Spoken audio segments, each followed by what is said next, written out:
Kabla hujateremka, umezungumzia mauaji yaliyotokea Mwanza, lakini kuna mauaji yametokea Mtwara, na kwa taarifa zilizopo ni jeshi lako ndio lililofanya mauaji.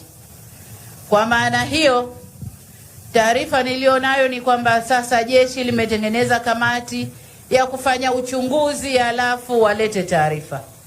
Haiwezekani jeshi lifanye mauaji, jeshi lichunguze lenyewe. Ndugu zangu wananchi na Watanzania, nimemwelekeza Waziri Mkuu aunde kamati nyingine iende ikafanya uchunguzi wa mauaji yaliyofanywa na jeshi la polisi, alafu watuletee taarifa.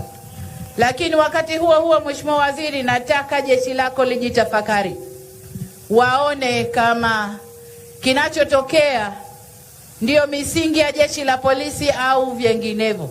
Kwa tutasubiri, ndugu wananchi, taarifa ya kamati huru itakayoundwa na Waziri Mkuu ituletee taarifa, tulinganishe na ile ya jeshi la polisi na tuone taarifa mbili zinasemaje, tuchukue hatua mwafaka.